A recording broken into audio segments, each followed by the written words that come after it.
Konnichiwa, Jolian Des. Solewa, Saido des, Kaio, on va vous parler du phénomène mondial Demon Slayer, le train de l'infini. qui sort aujourd'hui 19 mai pour la réouverture des salles. Ce film a déjà rapporté plus de 470 millions de dollars au box-office mondial. Alors est-ce qu'il s'agit d'un chef-d'œuvre ou d'un coup d'épée dans l'eau? C'est ce qu'on va voir. Coup d'épée, épéiste, samouraï, bien trouvé. Abonnez-vous pour ne manquer aucune de nos prochaines vidéos Pouce bleu pour nous soutenir. et n'hésitez pas également à commenter. Allez, tous en voiture. Tchou tchou.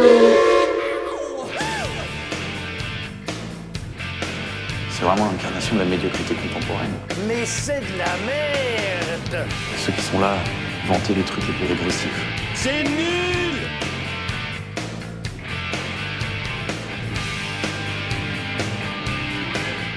Kimetsu no Yaiba est tout d'abord un manga à succès, écrit et illustré par Koharu Kotoge. Un shonen en 23 tomes destiné aux jeunes garçons, à l'image d'un Dragon Ball ou d'un Naruto. Une série animée a également vu le jour, produite par Ufotable, qui réalise aussi le film. Film distribué par la Toho, qui est sorti l'année dernière en 2020 et qui sort aujourd'hui dans les salles françaises. L'histoire du manga est simple, on suit les aventures de Kamado Tanjiro, qui essaie de rendre apparence humaine à sa sœur Nezuko, qui est devenue un démon, suite au massacre de leur famille. Pour commencer, on peut dire que le film est la suite directe de la saison 1, que moi je n'ai pas vu, mais que Saïd a vu. Donc vous aurez un regard différent, on vous dira si le film vaut le coup. Attention, spoiler à la minute indiquée dans le titre, ça doit être là ou là, là. L'histoire du film est très simple. Tanjiro et sa sœur, accompagnés de Zenitsu et Inosuke, embarquent dans le train de l'infini. 40 voyageurs ont déjà subi le foudre de certains démons, et là ils tombent nez à nez avec Le pilier de la flamme, le fameux Rengoku, qui va aider nos héros à contrer les plans des démons qui terrorisent les voyageurs du train. Le film est coupé en deux. On retrouve le même caractère design des personnages de la série animée.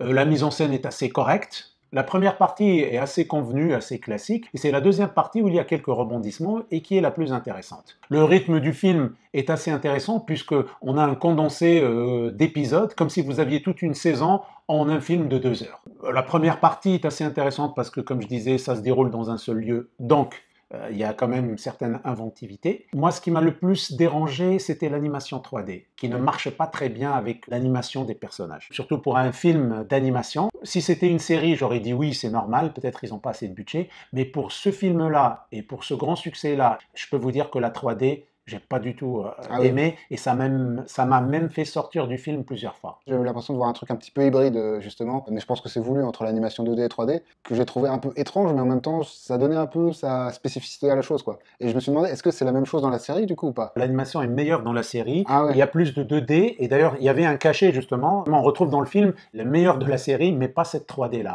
Je me suis dit, c'est ce film-là qui a détrôné le film de Miyazaki au Japon.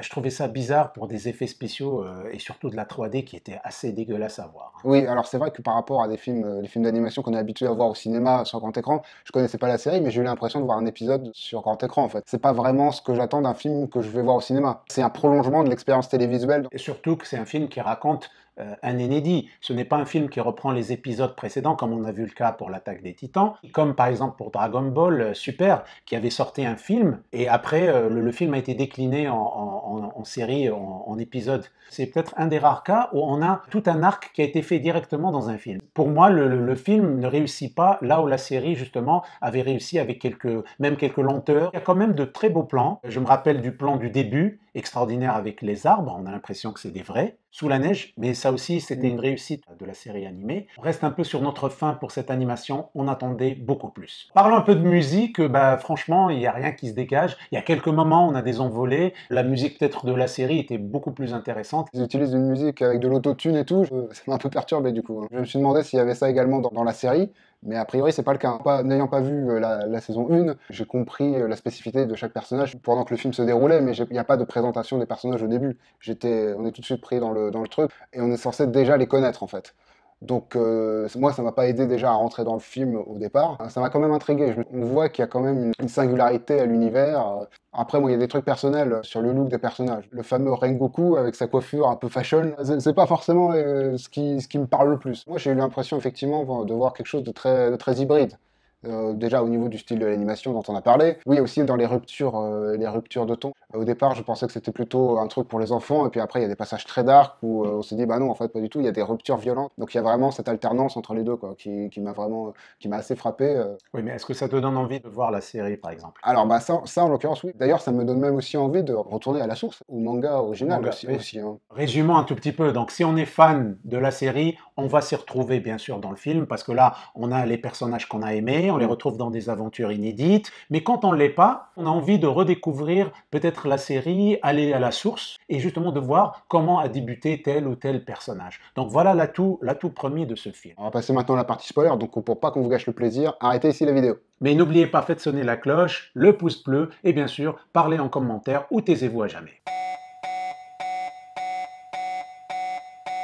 Dans la première partie de l'histoire, on a le démon Enmu, qui est un maître des rêves, qui arrive à s'immiscer dans le subconscient des héros, et justement, que je trouvais un potentiel extraordinaire, mais au final, tout tombe comme un soufflet, parce que c'est juste un petit prétexte pour de la respiration, pour nous sortir un peu des flashbacks redondants sur ces mêmes personnages. Oui, mais le personnage en lui-même, il y a des caractéristiques intéressantes. Assez intéressant. Après, oui, on peut regretter que ce soit pas plus exploité après. Le fait qu'il fusionne avec le train, oui. Moi je me suis dit ça allait donner quelque chose d'extraordinaire. On aurait vu un squelette, on aurait vu une sorte de blob. Au début, on a l'impression que ça fait un blob d'ailleurs. Le problème, c'est cette 3D qui est dégueulasse et qui nous empêche justement d'y croire. Et ce démon ne faisait plus peur au fait. Ce qui est drôle, c'est que la 3D, elle n'est pas tout le temps, ce qui fait qu'en fait, on peut jamais vraiment s'habituer aux effets, vu qu'il y a des passages où il n'y en a pas du tout, et après ça revient, et on est toujours gêné quand ça revient. On a l'impression de voir un vieil effet d'un Atari 80 plutôt que de voir un film qui est sorti quand même en 2020. Toujours dans cette première partie, le personnage principal, Tanjiro, est très présent,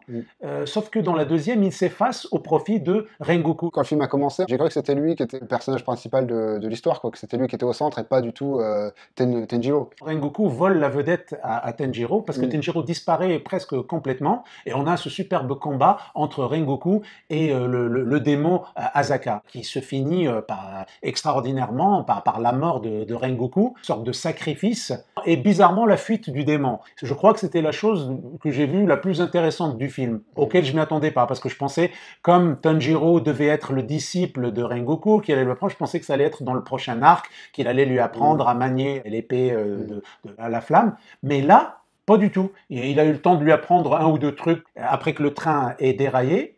Eh ben justement, on a ce superbe combat qui est pas mal, mais où Rengoku vraiment s'en sort avec des honneurs. Peut-être le fait marquant de ce film, après avoir mal commencé, termine sur de bons rails. Le problème que moi j'ai eu avec ça, c'est que du coup, je n'avais pas vécu toute la saison 1 avec tous ces personnages, tout le grand drame final qui va toucher les fans probablement. Hein. Mais du coup, moi, je suis resté pas mal en dehors, quoi. Et du coup, j'ai pas été touché émotionnellement par la fin. Du coup, vu que tu avais apprécié la première saison, est-ce que ça t'a touché la fin ou est-ce que Oui, ça t'a touché justement. Oui, justement, moi, la mort, je m'y attendais pas déjà. Moi, j'adore dans un scénario, n'importe lequel, que je sois surpris, je m'y attendais pas. Je pensais que ça allait être justement plan-plan, le méchant allait être tué, ou même s'il s'échappe, le méchant, il allait être puni. Mais là, ça nous laisse justement, ça laisse une ouverture au prochain, et je vois bien la prochaine saison, le prochain arc, on voit bien qui sera le méchant, et il y a la vengeance, la quête de vengeance de Tanjiro. Maintenant, il avait déjà un but, maîtriser les techniques